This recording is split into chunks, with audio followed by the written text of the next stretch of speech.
السلام علیکم دوستو، شروع کرنے سے پہلے اگر ہو سکے تو لائک، شیئر اور سبسکرائب کا بٹن ضرور دبا لیجیے گا، شکریہ۔ پاکستان کی خاص خبروں میں آج آپ سنیں گے، جہانگیر ترین نے کہا ہے کہ میرا اب کوئی سیاسی مقصد نہیں ہے، میں بس اب اپنی فیملی اور کاروبار پر دھیان دوں گا۔ ان کا کہنا تھا کہ میں بہت جلد مایوس ہونے والا آدمی نہیں ہوں، میں ہر حال میں خوش رہتا ہوں، مجھے اس وقت کسی شخص سے کوئی مایوسی نہیں ہے۔ دوستو، یاد رہے کہ آٹا اور چینی بحران میں سبسڈی کے معاملے پر جہانگیر ترین حکومت کے خلاف کھل کر سامنے آئے ہیں اور متعدد ٹی وی انٹرویوز میں تحریک انصاف سے متعلق باتیں سامنے لائے ہیں۔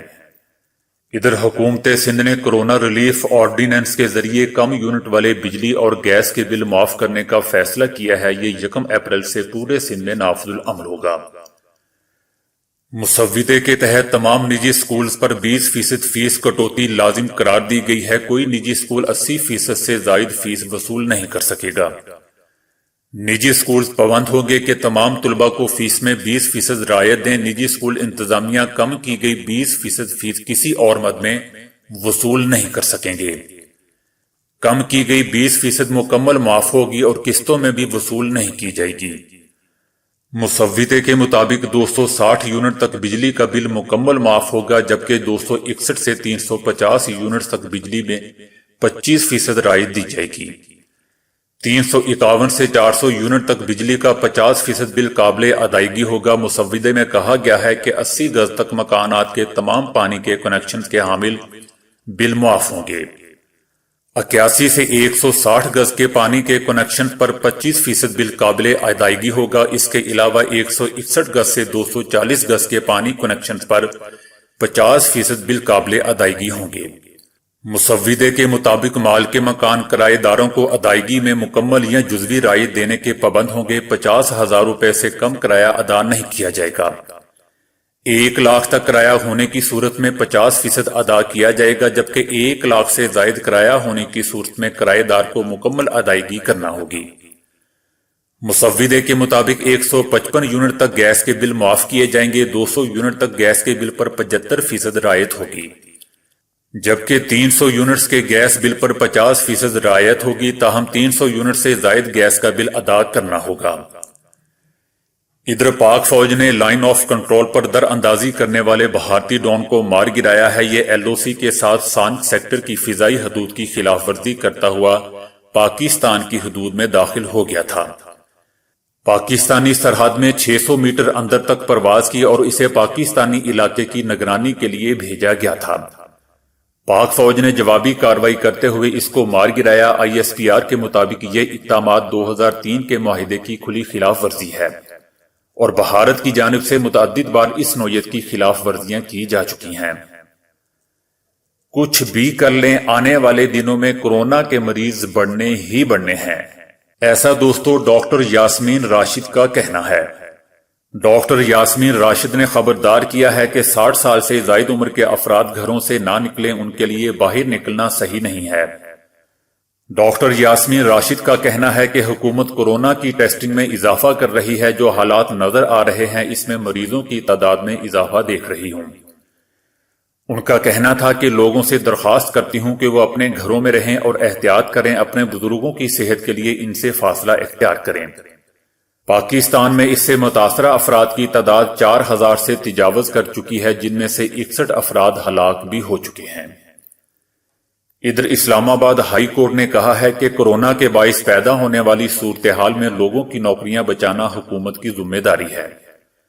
لاک ڈاؤن کی وجہ سے عام آدمی کے ساتھ انڈسٹری مالکان بھی مشکلات کا شکار ہیں۔ مقامی سیمنٹ فیکٹری بجلی کے بل میں ریلیف لینے اسلام آباد ہائی کورٹ پہنچ گئی اور بجلی کا 7 کروڑ سے زائد کا بل اقساط میں جمع کرانے کی درخواست دائر کی۔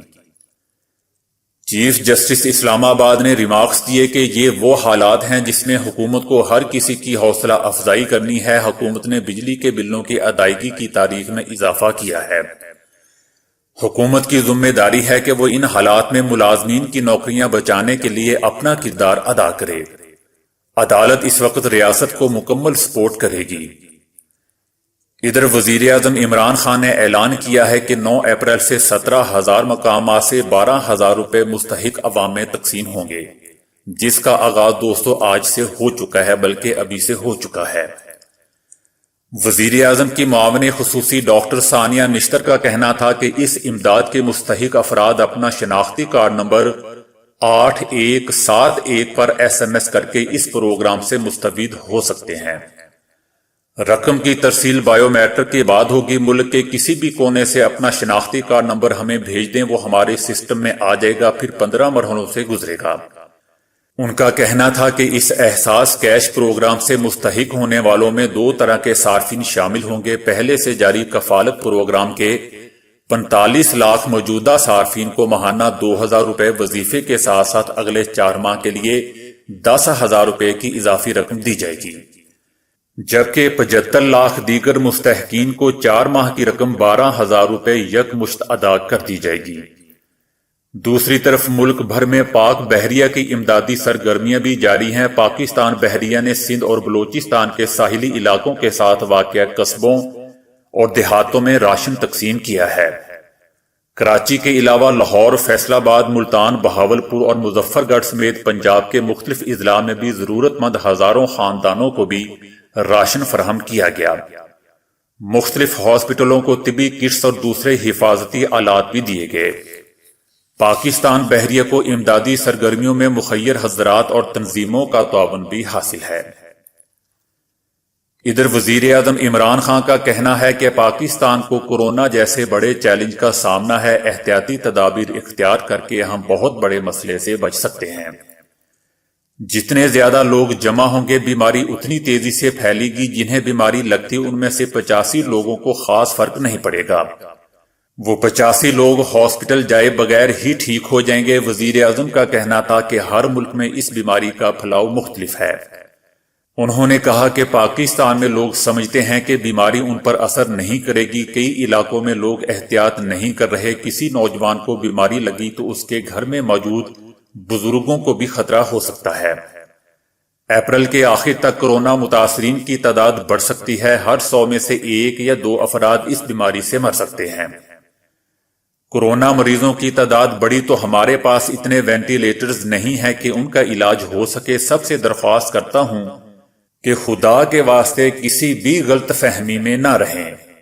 جبکہ پاکستان کے دورے پر آئی ہوئی چائنیز طبی ٹیم نے کہا ہے کہ پاکستان میں ہر 10 میں سے 1 شخص کا کورونا ٹیسٹ مثبت آ رہا ہے، جبکہ یہ شرح بہت زیادہ ہے۔ انہوں نے کہا کہ تشویشناک بات یہ ہے کہ پاکستان میں کورونا کا پھیلاؤ تصدیق شدہ مریضوں کے مقابلے میں کہیں زیادہ ہو سکتا ہے۔ اگرچہ حکومت نے لوگوں کی نقل و حرکت اور معاشی سرگرمیاں محدود کر کے مثبت اقدامات اٹھائے ہیں، تاہم تشخیصی کٹس کی قلت اور تشخیصی عمل کے لیے خود کو پیش کرنے میں شہریوں کی ہچکچاہٹ کی وجہ سے کورونا کے درست اعداد و شمار سامنے نہیں آ رہے۔ انہوں نے اس بات پر زور دیا کہ حکومت پاکستان کو کورونا ٹیسٹنگ کی صلاحیت میں فوری اضافہ کرنا چاہیے اور لوگوں میں آگاہی پھیلائی جائے تاکہ وہ زیادہ سے زیادہ تعداد میں کورونا ٹیسٹ کے لیے آئیں۔ ان کا کہنا تھا کہ پاکستان کے عوام اس کو شکست دے سکتے ہیں، بس ہمیں اس کے خلاف متحد ہونے اور ایک دوسرے کے ساتھ اشتراک کرنے کی ضرورت ہے۔ تو دوستو آج کے لیے اتنا ہی۔ ویڈیو کو لائک، شیئر اور فالو کرنے کا شکریہ۔